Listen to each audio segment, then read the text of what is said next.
I am not sweating to death, which, for anybody who lives in, okay, so you live in South Florida, roughly, right? I live in North Florida, which, by the way, is hotter than where you live because we're nowhere near the beach. Right. And it's just as hot and it's just as humid and the sun is even twice, it's just as strong. So and there are more bugs. So 4 days without power. We were supposed to do this a couple days ago. You and I think 9 other people on Monday morning were like, Tom, show. I'm like, sorry, man, no trons, no tiki, no washi. What am I going to tell you? It was terrible. I can't even believe that. I mean, that they're putting, I saw Joe Biden on his way out the door, is putting $3 billion into redoing our grid, apparently. So maybe. I spoke to a patron this morning and they told me that they lost their power because the storm, the minute I saw this storm hit where it hit and at the speed that it hit when it hit landfall, I'm like, oh, this thing's going to crawl across the state over towards Savannah. And I saw the projections. I'm like, okay, that means that the Santa Fe River, which is right down the road from where I live, may flood because when the headwaters of the Santa Fe are in South Georgia in the Okefenokee Swamp. So as it crawls across Georgia, the Santa Fe River rises, so if we get another one in a week, 441 going south into Gainesville will be underwater. Yeah, I got stuck on that once. And I'll have to go. And we've been in danger of having I-75 get closed down. And if that's the case, we literally get cut off and we'll have to walk down to Gainesville. It's like we would be stuck. We would not be able to go south. Oh my God, it sounds so there's only crazy. 3 or 4 arteries south from here, and they all cross the Santa Fe River at some point. And if you can't get over it, you can't get over it. No. I got stuck once right there driving from Florida to New York in a huge rainstorm, and it was really, really a mess for hours and hours. So I've been watching it, and we get close enough, and the river would rise another 2 or 3 feet. There will be literally people sitting on the bridge fishing on the side of the road, and we've never gotten so bad that the alligators come up onto come up. But I had a friend who lived on the other side of 441 from me, right on the river, and when I worked at UF, University of Florida, 20 years ago, and he kept the boat, and he kept at his house. His house is on stilts, and then he would just come over to the bar that's right next to the road, and he would literally boat over there because the front yard of the bar was also underwater to get to his car to then drive south to go to work in the morning. And he would just do that for a week whenever we had things like this happen. So the pictures in my life in the big city. Yeah, I know, but at least you got your gold goats and guns. You'll survive no matter what. We at least have the old. We also at least have the old skills to fall back on. My wife and I kind of looked at each other this week and went, we've really gotten kind of soft here. Just for the first 15 years we were out here, we didn't have a generator, right? Wow. And so we would just power through these. And then, if it looked like we were going to have power, we'd be without power for more than 3 days, fire up the canner and we'd pull all the meat out of the freezer and we'd can it all. So, and we'd sweat to death for 3 days, preserving $1,000 worth of meat. And then we got a generator and we're like, that's not so bad. I went out there to start it Monday morning and nothing happened. I'm like, okay, the gas was bad. And after a while, it just didn't start. I'm like, okay, this is the universe telling me it's time to either get out of Florida or get back on the hump and start acting like a human being again and not like you live in the city. Right. Because I don't. So. I know, and that could be good in other scenarios, like the controlled demolition of America that's raging at this point. Now, I would say it's at this point it's like accelerated. Yes, 100%. Now, let me ask you first and foremost your thoughts on the selection of Waltz and what that says to you about the bigger picture of what we're dealing with here.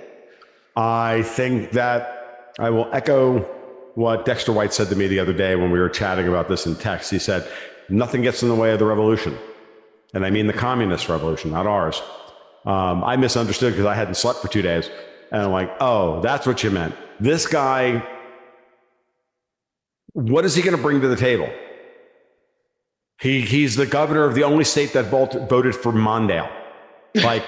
Minnesota hasn't gone red in I can't tell you how long. It's not going to go red, certainly not under this guy. This guy locked them all down in 2020, tried to kill them all, literally said, we'll shoot you if you don't don't respect our authority. And then they reelected him in 2022. Like, okay, so Minnesotans, no offense, Minnesotans, but you're a special kind of breed. So this guy to me screams, they're rubbing our noses in it. Yeah, me too. That Harris is a placeholder. She's just there to, shore up the black female vote and do the thing. And then he's the one that's actually going to run the operation because he actually knows how to quote unquote run the operation. She doesn't. Right. And he's a true believer. And he's a very scary man.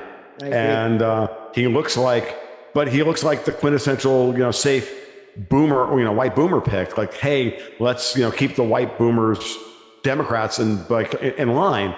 He's not Trump.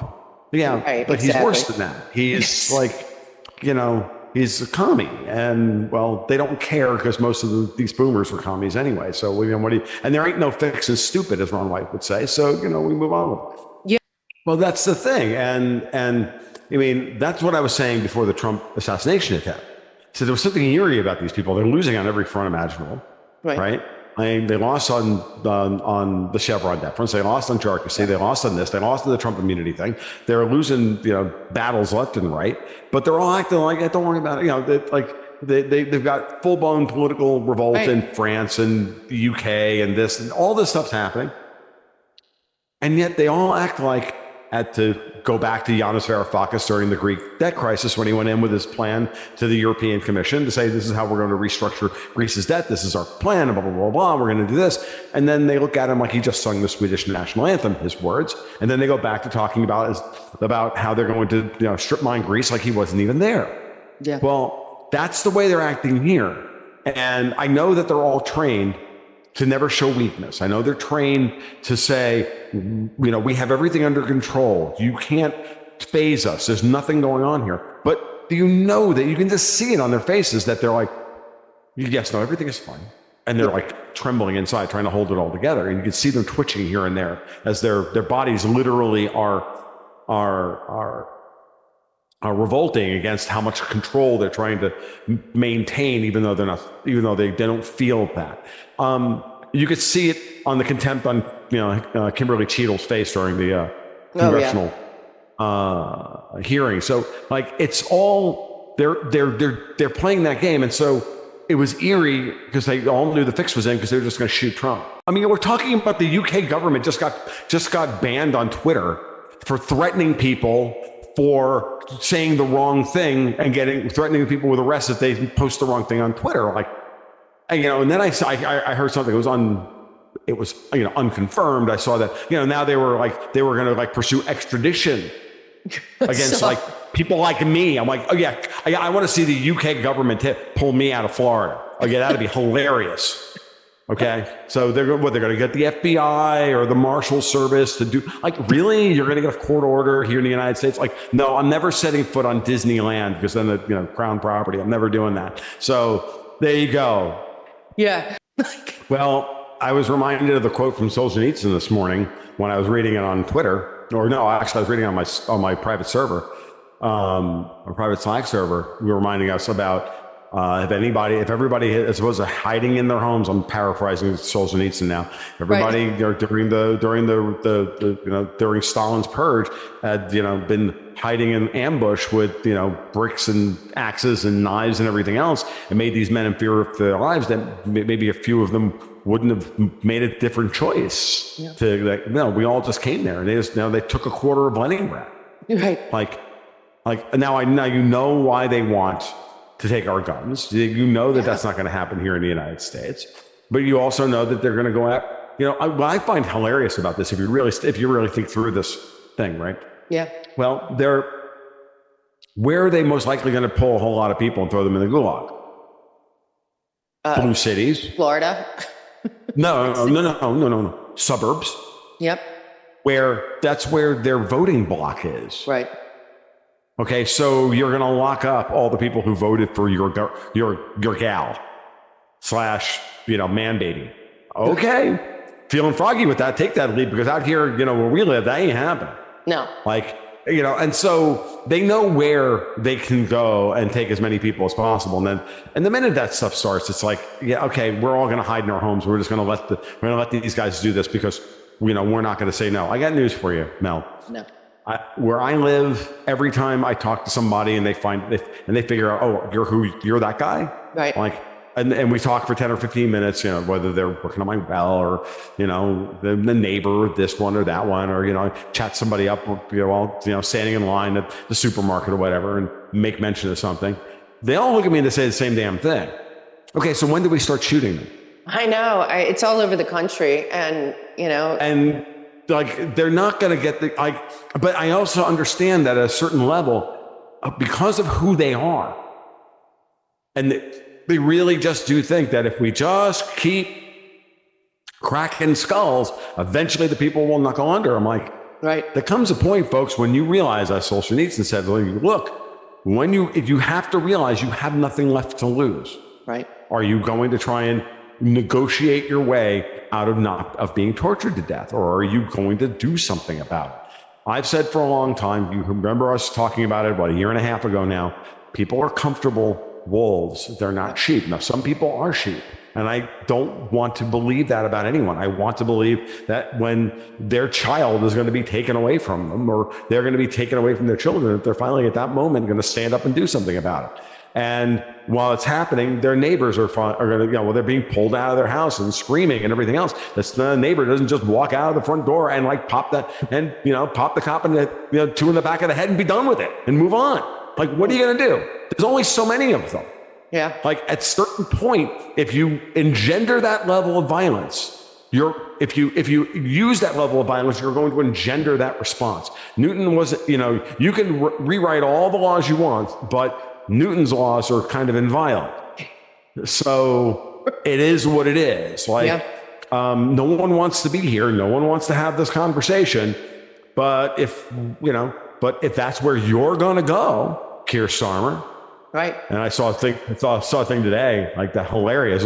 It was Keir Jong-un, and it was literally a mashup of him and Kim Jong-un. It was hilarious. Yeah. Right. And I'm like, if that's where you're going to go, like, okay, like, there are plenty of people in England, and they're going to do this in the towns where they know they can get away with it. They have these people already mapped out. They know who, they know, right? And if you want to know the scary thing about AI, as I start to think about this, is that they've already worked up a psychological profile on every one of us. I agree 100%. Know which ones are going to fight back, which ones aren't, which ones are going to have, which ones have this, which ones have that, and they're going to target those people first. Yeah. And they're going to put it on Twitter to try and intimidate people. And then, like I said, Elon Musk just, suspended the account of the UK government for threatening people online.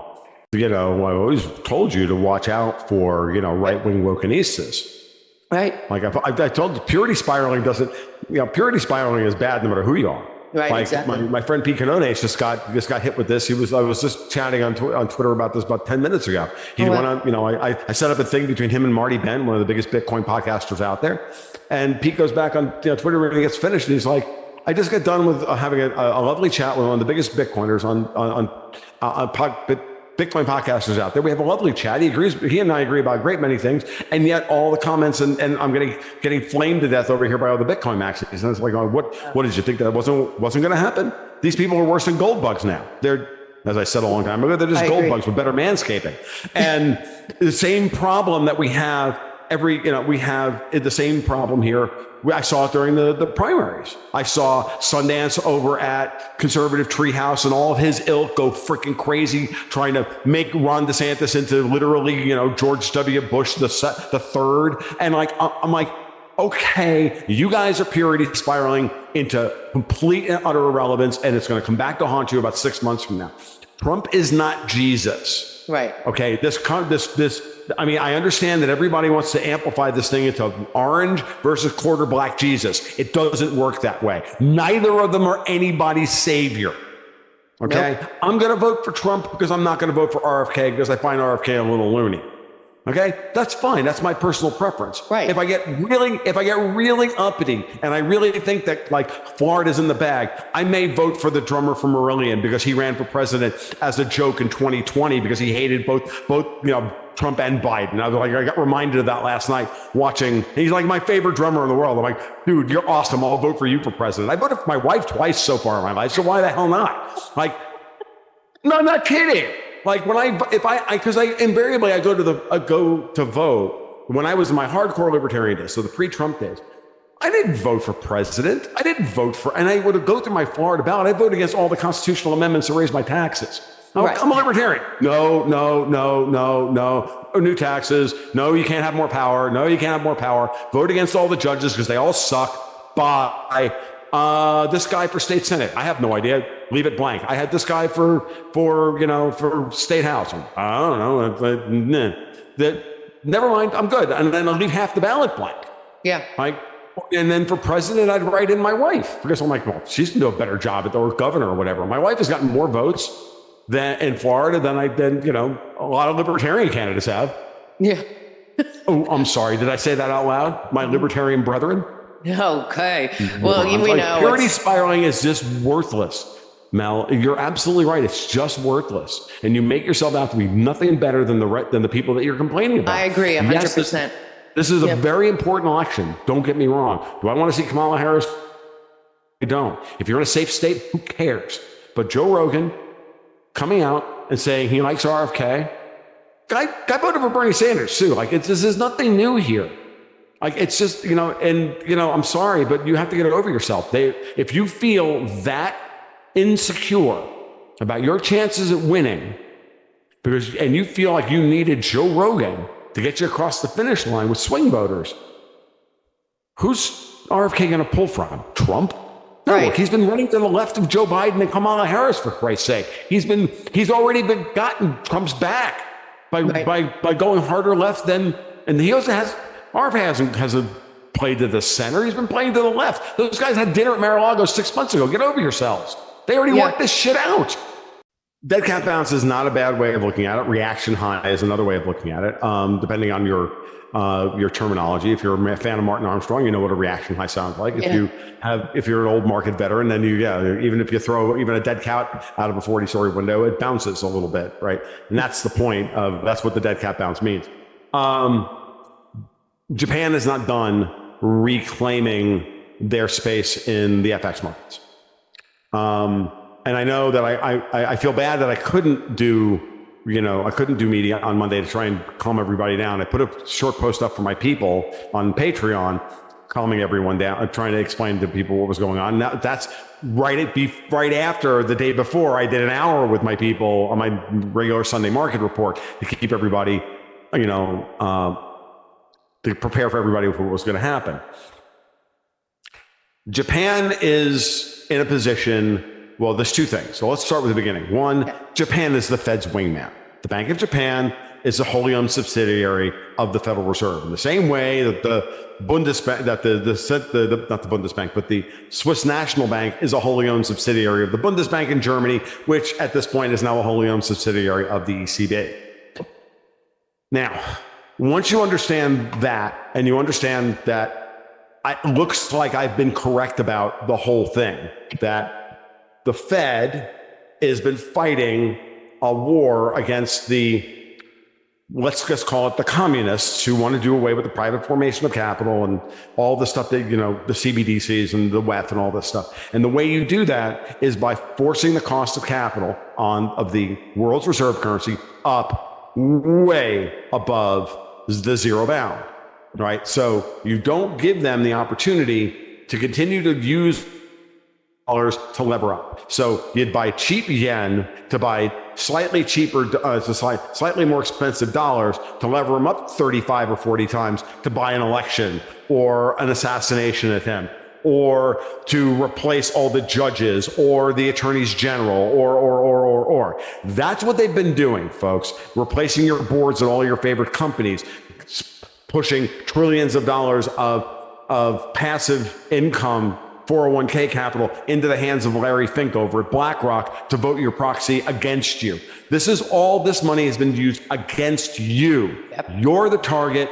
And the Fed has actually been your best friend by raising the cost of capital. Yes, it's made it difficult for you to get a mortgage. Yes, it's hurt your credit cards. Yes, it's done this. Yes, it's done all these things. And yes, we've had Janet Yellen out there just purposefully destroying the fiscal position of the United States in response to this in order to try and run the clock out on Powell till we got to the election where they were going to push another version of Barack Obama into power so they can get rid of Powell in 2020.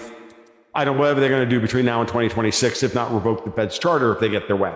Right. Now, they're threatening the Supreme Court. Why wouldn't they threaten the Federal Reserve? Right. They love the Fed until they can't control it anymore. Then it has to be gotten rid of. Same thing with everything else. Right. So Japan said, look, since the Fed's been doing this, it's caused the yen to depreciate hard as the Japanese have slowly but surely ended their accommodative monetary policy, their 30 plus year experiment with QE, yield curve control, and all the rest of it.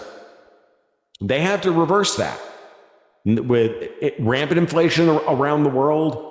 You know, Japan has to do this. And I've said that Japan had to do this, and it would be and they would do it slowly by degrees as they needed to, until eventually they would get the most bang for their buck. Now, what happened over the weekend was the following. In anticipation of the Fed, the Federal Reserve, or they raised interest rates before the Fed meeting, and then they hit the markets, and they started to destabilize the markets that way, which starts the intention. Now, once they really are serious about raising interest rates, and everybody's like, maybe I should get out of my yen carry trades. I'm short yen to go long dollars to get the spread. So if I buy if I go short the yen at 0.25% and I'm getting 4% on my U.S. Treasury, I'm pocketing 3.75 on the VIG. Okay, fine. Plus minus fees and everything else. But if the currency moves more than that, the difference in the percentage yield on the bonds, well, now I'm underwater. Right now, my trade, and if I'm leveraged, I have no collateral. Right. Okay. I start with, say, 30% collateral, and if the trade is positive, maybe it goes up to 50% collateral. But as long as the yen keeps falling, I'm making money. But the minute the yen turns over, I'm upside down on the trade. I've got to get out of it. I got to go long yen. I got to sell dollars. I got to do this. I got to do that. And we get a cascade effect down across all these different markets. The Bank of Japan waited until the market was so structurally short yen that they could put a small amount of money into the market and get maximal effect. Let me put it to you this way. You've probably seen, as a chemist, this makes sense to me. You can supersaturate a solution, right? You can take a solution and throw a whole bunch of, not sodium chloride like normal table salt, but there are other inorganic salts out there that you can do this with, where you can dissolve a whole lot of them into hot water, right? Mm-hmm. Yep. And then the solubility goes up as the temperature rises. Once the solution starts to cool down, well, if it's a really well-ordered and well-mixed solution, all that stuff will stay in there, even though the solubility says it should precipitate out of solution, but it's being held in place on a finely balanced crystal structure within the water. Right. And then you ping the outside of the beaker and the whole thing collapses because it takes that little energy to make the whole thing collapse. That's exactly what happened with the yen carry trade the other day. They dumped $40 billion onto the $20 trillion yen carry trade market and caused $8 trillion worth of capital the trades to be unwound.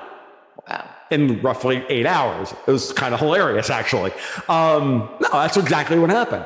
Yeah. But here's the thing. Well, now I'm going to break it. Now I'm going to back it up because I'm going to try and give you the TLDR on this. Good. Because for those of you who don't understand this, if I could do this, it could take me 2 hours to explain the background on this, but let's just make it simple. Great. If I'm correct about the Fed, which I believe that I am, then the Fed, in the order of operations here, in order to save commercial banking as a thing in the West against these communist sons of bitches, this is how you do it. The first thing you do is you raise interest rates and then convince the market that the Fed is not coming to your rescue. We've all grown up under the auspice of the Fed put. The Fed will always come in and lower interest rates and be accommodative if the market sees up. Now, that's the received wisdom. You read Zero Hedge, you can read all the alternative financial space, and then CNBC. Well, doesn't the Fed have to do this? Isn't that the Fed's job? They'll be very stentorious about this and everything. Whereas Zero Hedge will be like, oh, the Fed's fucked, right? But it's the same. But they take two different ways of getting there, but it's exactly the same message. I'm like, okay, well. But the Fed will only do that when the Treasury market's going to seize up, not when the stock market seizes up. Now, maybe under Yellen and Bernanke it was that way, but not under Powell. Powell is not going to do a thing unless the Treasury market seizes up. Now, so first you got to get rid of the Fed put. Right. And I told you a year and a half ago that when Powell raised in like January 2023, right, and the market wanted him not to, that was your signal that he's trying to end the Fed put. The market really got it. He raised by 25 basis points and the market sold off like you wouldn't believe. Then he raises again during the worst banking crisis in the United States since Lehman Brothers. Right in the middle of it, he raised the interest rates under the 25 basis points. Like, oh, by the way, if you didn't get the message in January, no Fed put, gone. That's the first thing you got to get rid of. The second thing you got to get rid of is the Bank of Japan put. Because the Bank of Japan has been liquefying this massive global carry trade for 35 years. Right. Now, I was speaking to a guy this morning and I asked him flat out, I said, how old are you? He's like, well, I'm 33. I said, or 34. I'm like, yeah, so your entire life, you could have taken your lemonade stand money at the age of 6 and run a yen carry trade and probably have enough money to retire on today. Yeah. Okay, because for your entire life, you've been in the market where the Fed, the BOJ put was in place. No different than the guys who were trading bonds that got into the market after Paul Volcker raised interest rates to AIDA back in 1981, right? 82. Those guys, all they ever did was trade a bull market in U.S. Treasuries until we got into a bear market in U.S. Treasuries about 3 years ago. And they don't know how to trade a bear market in U.S. Treasuries. Same thing. Currency traders today don't know how to trade a world without the BOJ put. So first you get rid of the Fed put, then you get rid of the BOJ put. Now you can go after the ECB. Now you execute the ECB. I tweeted this out to Luke Groman after he was going off on some other thing. I'm like, Luke, you're wrong. This is the order of operations. These are the 3 things you do. Then you use all those things to create enough dislocation in the markets to blame it all on Joe Biden and Kamala Harris, who are the architects of this, with all the spending and everything else. Yeah. They have to go out there and try and run on an economy that doesn't suck that bad. Yet we have the BOJ is ready to, or you think that the BOJ is not ready to come in and dump another $40 billion from the market the minute that the yen position gets structurally net short again like that? Well, you're out of your mind. Of course they are. Right. So Rob's right that this is a dead cat bounce. Okay. This is Act 1. The aftershocks of this earthquake have not hit yet. Yeah. Oh, I think they're not changing the trajectory because of the election. Powell has made it abundantly clear that the fiscal situation of the United States is the Treasury's and Congress's responsibility. So if they want to spend in ways that make drunken sailors embarrassed while they're drunk, not even the next morning after the tattoo and the Thai lady boy. Okay. Like Powell's telling you flat out, I'm going to keep interest rates as high as possible. If you want to spend like that, that's your business, but you're going to have to finance it at 5.5%. Powell doesn't want these people in power because these people have openly threatened the Federal Reserve. They've openly threatened to get rid of the Fed, to revoke the Fed's charter, to do this, to do that. Like, really? Huh. Okay. Well, while we at the Federal Reserve still have any power, 5.5%. Right. Don't like it? We'll go to 6. Like. If you really don't like it, I'll take it to 7. Fuck you. Like Powell just came out today and said we're nowhere near the neutral rate. Yeah.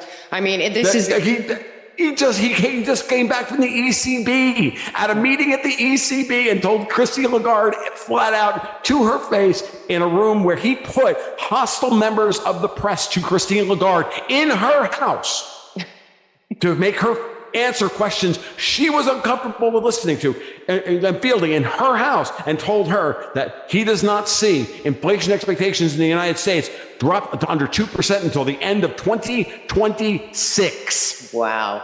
That is the biggest, like, oh my God, these are my balls, and here they are, they're right on the table. But I mean, this is as big as him going, just close the fucking door. Yeah. Okay, so it's right here in front of you, folks. The Fed does not want to cut before the election. 2 reasons. One, he's trying to get they want to see Harris and company and Obama and the administrative state walked away. 2, do you really want to alienate Donald Trump, who already has a predilection towards low interest rates? We're going to grow our way out of the debt, blah, blah, blah, blah, blah. He's a mercantilist. He wants to put up protection tariffs and lower the interest rates. Right. And the Fed's like, yeah, not right yet, Don. And so, like, you know, so this is what I see. Okay. I don't, because I'm sure you and I will speak before the election, but this is what I see. Yeah. I mean, you know, weather permitting, it's like there's a thing rolling in. Every time you and I try and do a thing anymore, there's this big friggin' apocalyptic biblical cloud coming in. Like maybe, I don't know, maybe God's trying to tell me something. Maybe I should shut up. But Go ahead. But what I see is the following. Go through the logic.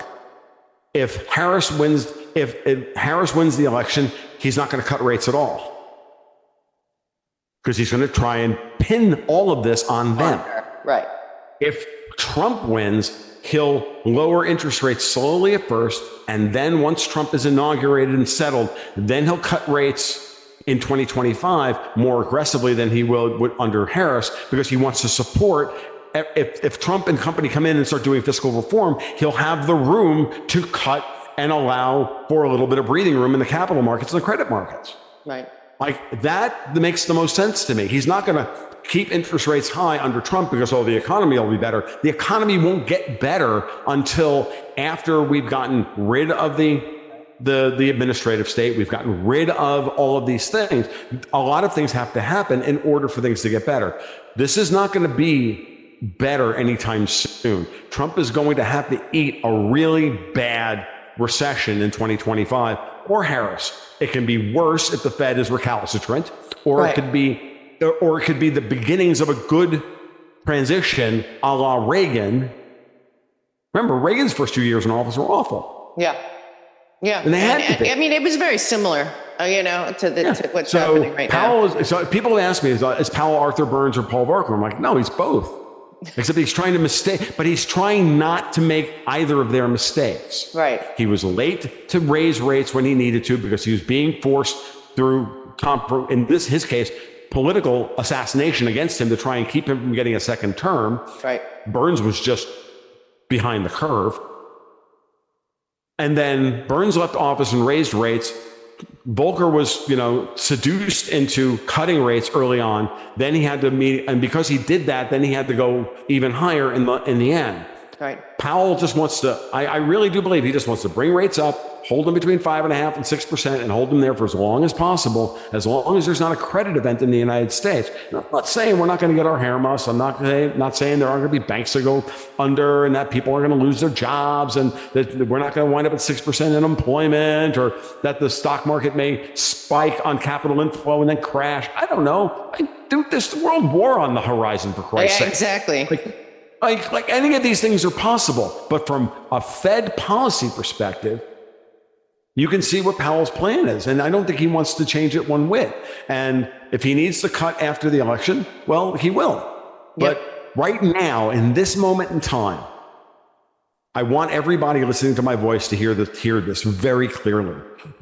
And answer this question honestly. I don't care if you know much about interest rates or not, but do you really think the situation in the United States, absent malicious intent on the part of outside actors, would be that much worse off if at 5.5% between now and November, as opposed to 5.25% between now and November? Answer yourself that question. Right. Will another 6 weeks of 5.5 versus 5.25, will that really do anything to make a spit's worth the difference on the price of eggs? or gasoline, or whether or not you're going to get a job, or your credit card rate. At this point in time, do you really think that if Powell cuts rates by 25%, Goldman is going to take your Apple Card back from 1.99% to 18.99%? I got news for you. No. Powell could cut back to 3%, and your credit card is still going to be 22%. So pay it off. Couple of things. I don't know that Austin's actually in charge of anything at this point. Right. Hopefully, the generals and the lieutenant colonels and the full bird colonels are the ones that are actually in charge of things. As I think I mentioned to you when we first started talking about this, that if we want to know which way the military is going to go, watch the full bird and lieutenant colonels, because they're the ones that are going to make all the real decisions. I'm watching things like what's going on in Syria. Right. All right. Watching what's happening in the Kursk region, surely in Russia. I'm going to say two things about this. One, this is not something that's going to all of a sudden allow for Ukraine and or NATO support to go in and take vast swaths of territory inside Russia and put them on the defensive. If anything, it'll be a pimple that'll get popped and bombed back into the Stone Age. Right. And there'll be a whole lot more dead Ukrainians. I'm a fan of Andrew Karibko, and he had an article this morning up on Zero Hedge, and one of the 5 things that Putin can learn from this that he put out there was one of the things that Putin can do is finally just bomb all the bridges crossing the Dnieper River and be done with it and just stop it. If he has to.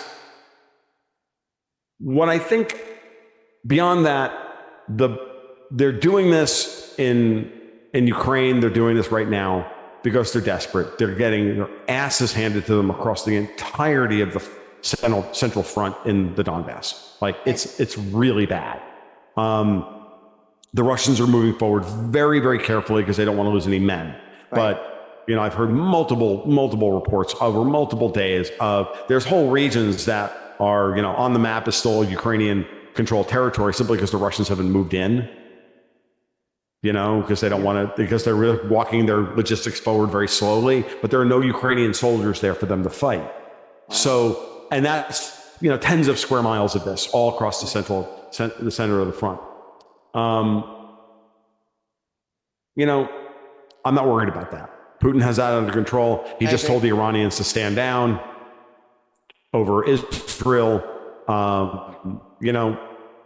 They know what the problem is. They know how to win this fight, which is don't take the bait. It's the same thing I tell people on Twitter all the time about all the chum that the intelligence services of all types, be they the Mossad, MI6, CIA, whatever. They throw misinformation into the zeitgeist to chum the waters to get you distracted from the real story. The reality is these guys aren't reacting to the chum. They understand that unnerves the West in ways that drives them nuts because, that's the way Britain has always conducted foreign policy when they push one of their friends, go do this and go get yourself involved in a war, and then they back off and then they run their little balance of power games and everybody and there's a whole bunch of dead people on both sides, and somehow the British walk away with their insurance contracts still in place and all the rest of it. The City of London never seems to take any damage here. Right. Bullshit. That's not happening this time. Everybody knows where this is coming from. And and this is not to say that there are forces in the United States that are not complicit. Of course there are. Of course. That's stupid. But understand who taught us this and who put those people that are in the United States governmental apparatus in place. They're fellow travelers. This is who they are. So you've got the Obama wing. They work for Davos. You've got the CIA and aspects of our military that work for the Brits. Everybody's playing their games, but nobody overseas is buying that shit anymore because they understand how to win. You've watched them run. I've watched Putin now diffuse like no less than 5 color revolutions in the last few years. Oh my God. He knows how to do it. And they know where it's coming from. They keep putting it out. Yeah. Right. And so, don't listen to Medvedev and when he constantly talks about how the United States is evil. He's mostly there as our attack dog. He's like their Lindsey Graham. Right. Oh, God. Right. So, I think, that's his job, is to go out there and, again, stir the pot, chum the waters, do the thing. Dimitri likes, he likes a nip. He's like Pelosi. Like, he likes, he drunk tweets. What are you going to do? It's fine. Like, I'm okay with it, actually. It's kind of hilarious, right? Yeah. But, he's not making policy. Putin's making policy. Right. And as, and again, I'll invoke my discussions I've had with Dexter White, which he said, look, this is a game that has no mid game. This is all opening gambit. And then we go right to nuclear war. Right.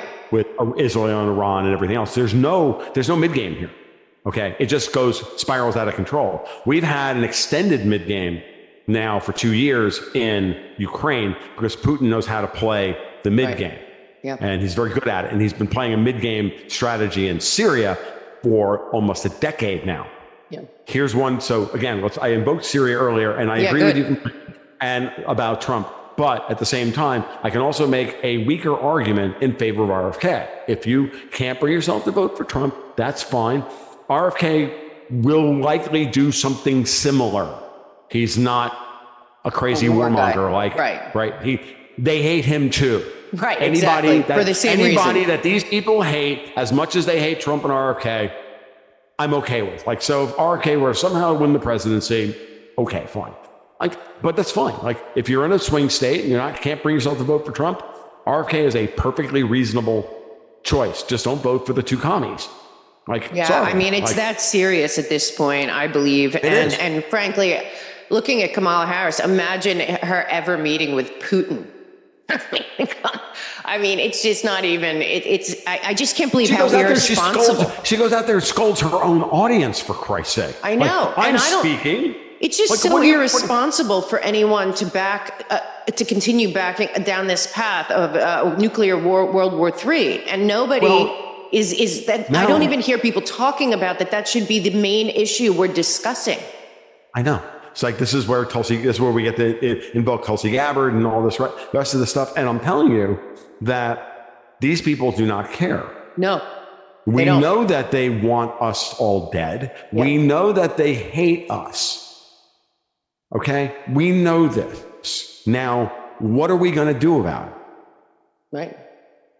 You can huddle in your homes and hope that, they didn't, print a whole bunch of ballots. I'll give you one. If you think that the whole thing, anybody listening to my voice now who would be considering voting for Kamala Harris, I know there's like all four of you, but seriously, listen to me.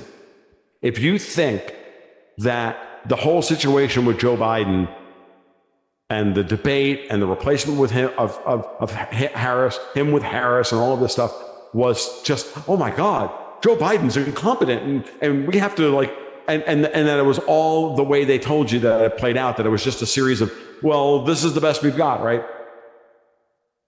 Do you realize that within 3 or 4 days of her being anointed the candidate, that all across the country, on major billboards all across the country, was some variation on, I used to vote, same background, same font, different name every time.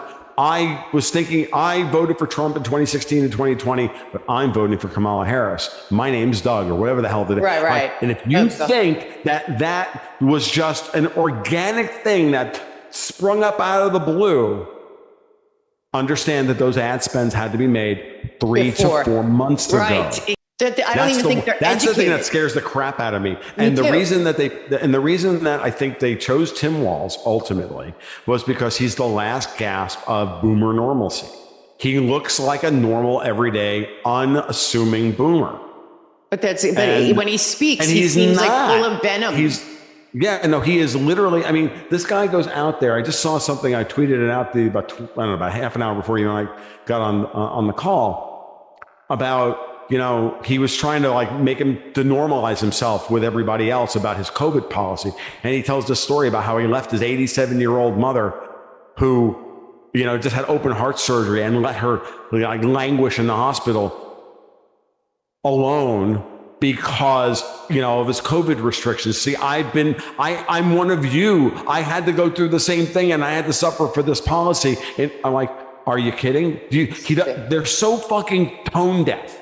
Totally. So desperate to sell this idea that they aren't the bad guys. It's so bad. That they literally just tell everybody, oh, wow, you must really hate your mom. Now, before my mom died, I wasn't on speaking terms with the woman, but I still considered going to her funeral. Right. And had she had open heart surgery or something and blah, blah, I would have very least called up or like something, not on speaking terms with the woman, but if she was going to die, I relented and I actually talked to the woman for half an hour, about 3 months before she died. Even I did that. And I'm a prick. I'm a real prick. Okay. And Tim Walz is the governor of freaking Minnesota. I know. Responsible for millions of people. Yeah.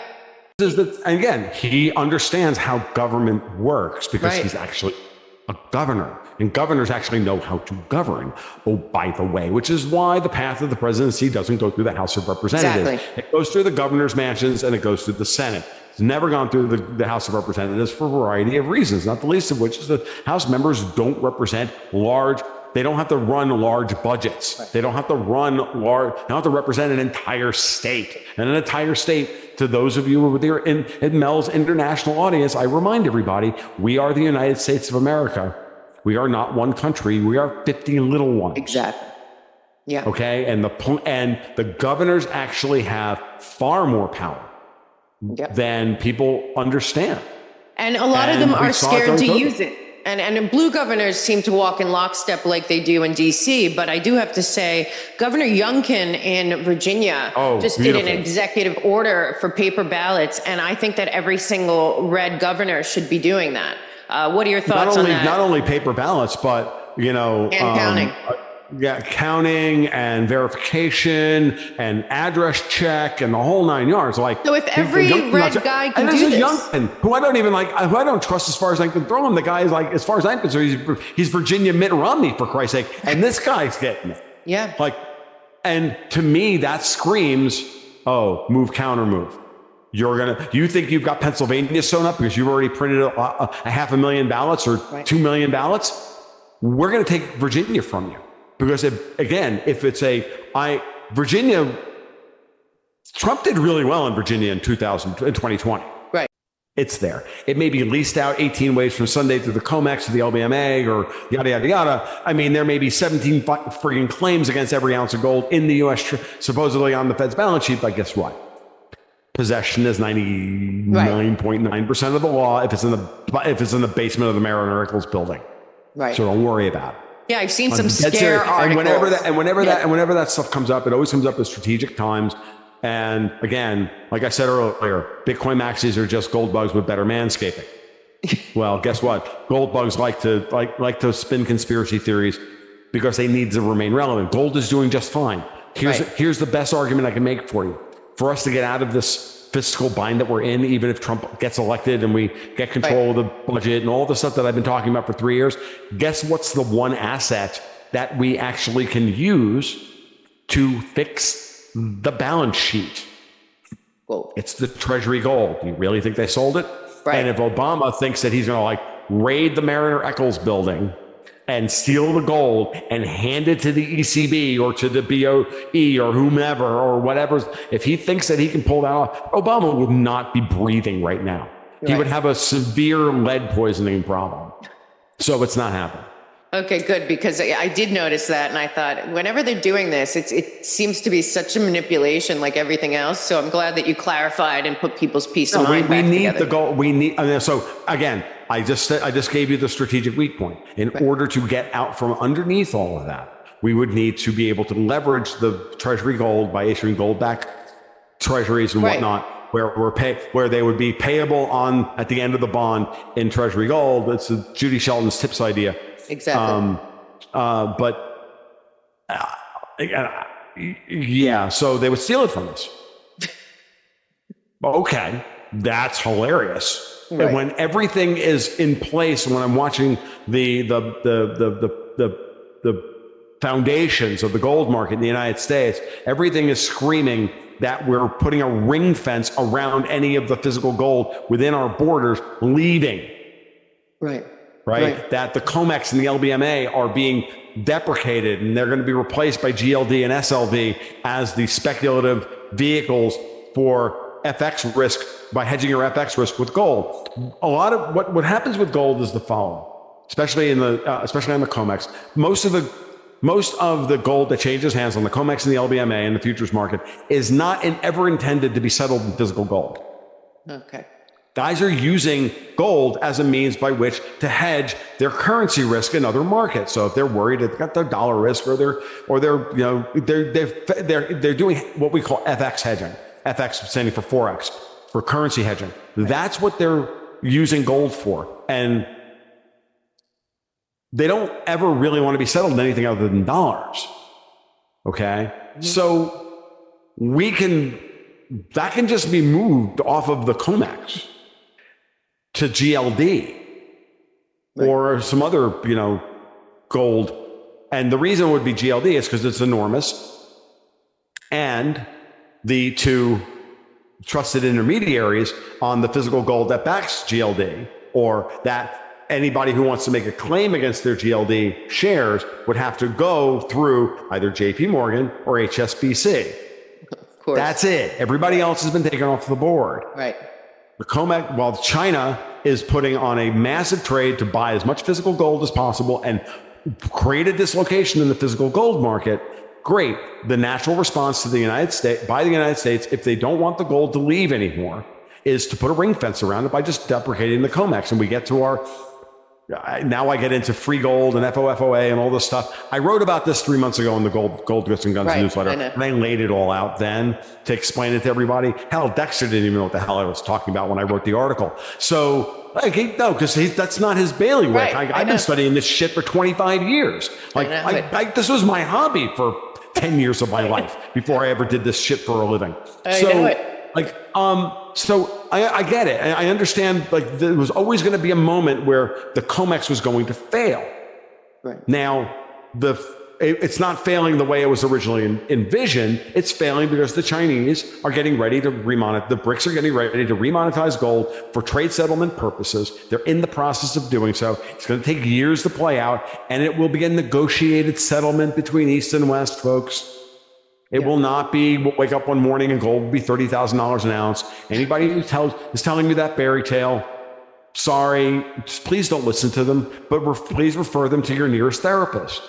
Okay? Because that's, seriously, they need some help there. And I used to be one of these people. So I'm not even saying that to be a dick. I'm literally saying this because the model is just not accurate. I wish it was that. I'd love to wake up on Monday and have the gold be $30,000 an ounce. Go build my house in Tennessee tomorrow. Here's a bunch of money. Go build me a house. Fuck off. And I can retire. Right. I don't have to do this shit for a living. I can go back to playing board games and having fun with my life. You would do it anyway. You would do it. I know, but you know what I mean. I do know. But that's the thing. I wouldn't have to do this the way I do it.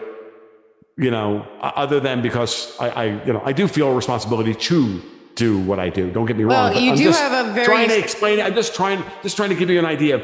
That would change the calculus for so many things. Oh yeah. Even I would look at this and go, dude, problem solved. My work here is done. I can do the job from home from here on out, which I currently do. But right.